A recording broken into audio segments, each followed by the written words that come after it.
Dear Patriots, before the news starts, please subscribe to our patriotic channel by clicking the subscribe button. Give us a thumbs up to this video. Don't forget to leave your opinion below in the comments section. Share the news on Facebook and Twitter so you friends see it. Thank you. Chuck Grassley just dropped a bombshell on Senate floor. He leaked Comey's worst secret. The Senate legal counsel is now preparing subpoenas for two senior FBI officials that the Justice Department is blocking committee members from interviewing. There has been a year of evidence of corruption this year. Senator Chuck Grassley just dropped a bombshell during Senate hearing in the video above. CNN just reported last week that the Justice Department was preventing individuals from showing up before the Senate Judiciary Committee to answer questions about firing James Comey. It cited Robert Mueller's investigation. Grassley has been joined by California Senator Dianne Feinstein to repeatedly ask for two senior FBI officials, Ghattas and James Rybicki, to sit down for an interview on the Comey firing as part of the committee's probe. "We've got subpoenas at the Senate Counsel office," Grassley told CNN Wednesday, referring to the Senate office that would draft the subpoenas. "When we get done there, I'm gonna have to consult with Senator Feinstein. Share this everywhere right now. James Comey is a criminal and perjured himself. This has to get out now. The media is not covering this at all. It seems crooked. Comey made up his mind on Hillary months before." Thanks for reading.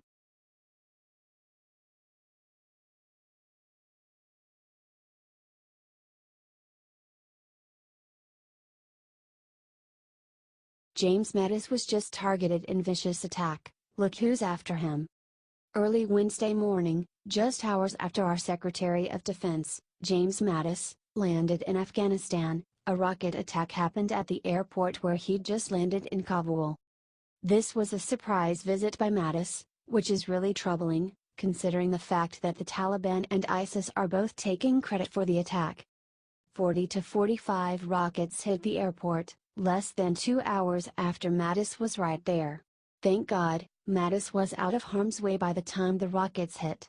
In fact, no U.S. personnel were injured. 3 people allegedly involved in the attack were killed by Afghan special forces, according to an Afghan Interior Ministry spokesperson. Madison has already spoken, saying an attack on an international airport anywhere is a criminal act by terrorists. He said it's designed to go after innocent people to make some sort of statement. "I'm very troubled by the fact that Madison's visit was unannounced. So how did the attackers know he was going to be there? Obviously, thank God, they didn't have the timing of his arrival just right. But it was way too close for comfort. So is it only the Taliban, ISIS that's after him? Or someone closer? If you're glad Madison is okay, and if you want this looked into further, as in, who leaked, please, share and comment. Find the leak. ABC News.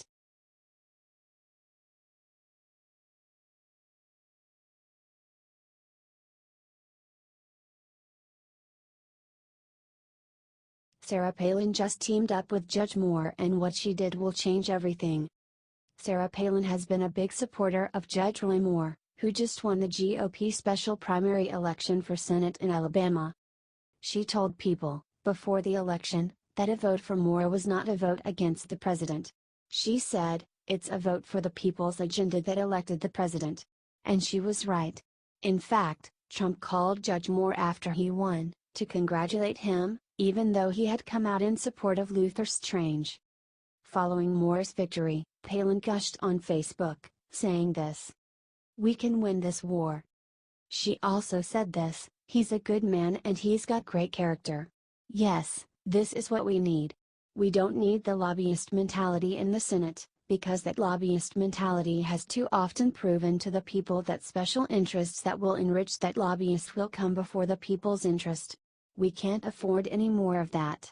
That has led us to the $20 trillion debt that we're in.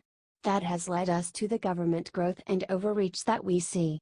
So, no, we don't need to elect more of the problem. We're not going to solve the problem by electing more of it." And, like myself, she loved the fact that he rode horseback to vote. "As a horse lover, cowgirl myself, that was my favorite part, for sure. If you agree with Palin, that Judge Moore's election shows that we can win this war, please share and comment yes we can. H.T. Breitbart.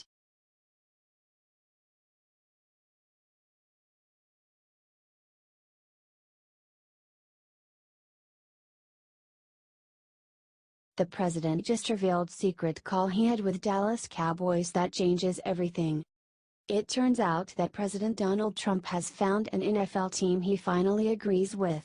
It turns out that, after the Cowboys kneeled the other night, the president had a private call with club owner Jerry Jones. During that call, Jones managed to explain his logic to the president and, by the end, Trump was clearly singing the praises of America's team. It turns out that the whole kneeling thing was all part of Jerry's plan because he respects the flag so much. He got his team to go out and kneel before the national anthem. Then they all rose for the anthem and paid respect to our fallen troops. To be honest, that's a pretty smart compromise. It's no wonder Trump was impressed. There is nothing wrong with peaceful protesting. Heck, it's one of the most American things there is. However, it's important to remember that there is a time and place for everything, and those 30 seconds dedicated to our fallen veterans before a game is not the time to protest.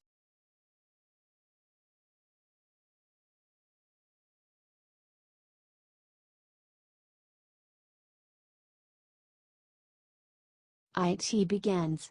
Owner of huge clothing company just hit the NFL right where it hurts. Alan Jones is the CEO of Hardwick Clothing and check-into-cash payday loan company. As of Tuesday, he is tired of sponsoring the wardrobes and advertising of the NFL. Hardwick Clothing is one of America's oldest suit maker. In a recent statement, he said, "Our companies will not condone unpatriotic behavior." According to the Times Free Press, in Cleveland, Tennessee, a businessman named Alan Jones was showing off his new Hardwick Clothing brand suits provided as a wardrobe for NBC's on-air talent during NFL football games. Jones is the CEO of payday lending chain Check Into Cash and is the owner of Hardwick Clothes. He texted the reason for his decision to def.com. "When I see Colin Kaepernick lecturing the oppressed wearing a Fidel Castro t-shirt, you realize the hypocrisy to this stupidity. I love America. They have the right to protest and I have the right to turn off the channel and place our ads elsewhere. The next time someone asks the public to finance a stadium, this will have a very long-term effect. These guys should really be the lead plaintiffs in the head injury cases. That's the only jury that will find sympathy." Share this if you want the NFL to stop disrespecting our flag and our national anthem. This is your final message before all us patriots leave you forever.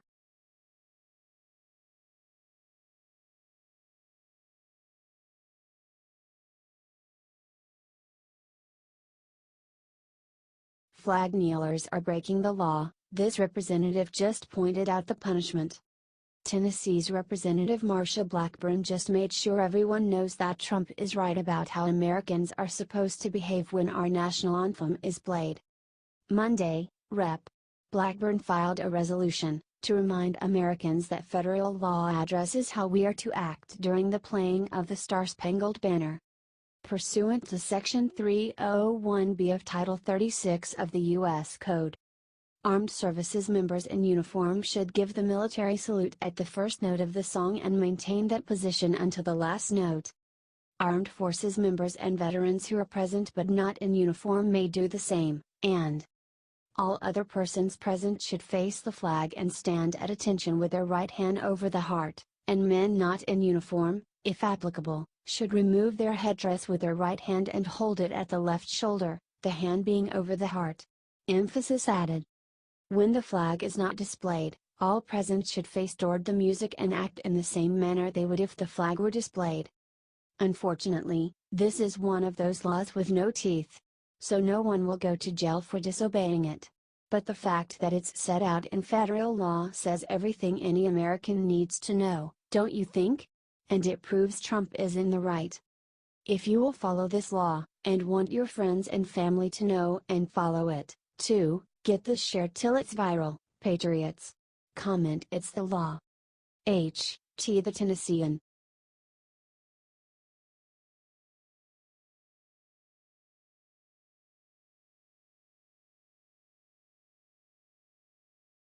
Nothing is safe. MSNBC just insulted all Christians in this sick video that just went viral. It's easy to understand why a biased news network would attack President Trump, but blatant disrespect towards all Christians around the world is beyond reprehensible. MSNBC and anchor Lawrence O'Donnell purposely cut off Alabama Senate candidate Roy Moore's victory speech on Wednesday. Why? Because he was talking too much about God. Moore had just defeated his primary opponent Senator Luther Strange, and was simply counting his blessings and showing gratitude. Advertisement. "We are one nation under God and we can become one nation unified," Moore said during the victory speech. "There's so much division in our society. But we are all created in the image of God." Religion aside, that's a beautiful message. Moore wants people to work together and make America great again, part of which being the freedom to express your faith. "I recall what Harry Truman said in his inaugural address," he continued. "The American people stand firm in the faith which has inspired this nation from its beginning. We believe that all people are created in the image of God, and from that faith we will not be moved." O'Donnell interrupted at that point, cutting back to the MSNBC studio with a shocking explanation. "Okay, we're going to come back into the studio for this conversation," O'Donnell said. "What I've been told by the control room is that he has been speaking about God, and about God almost exclusively, with I think no real reference to his opponent or Donald Trump." There it is again, the major media's need to create news about President Trump. This was coverage of Moore's victory speech, but there clearly wasn't enough drama or feuding to justify hearing about the man's faith. MSNBC may have forgotten, but this is a Christian nation. Many Americans, including the First Family, consider faith an integral part of their home. American voters also need to hear from elected officials so they know exactly who and what they're supporting. If MSNBC can't do either of those things, why be on the air at all? If you think this was way over the line, let us know below and share this before it's buried. Sources: dailycaller.com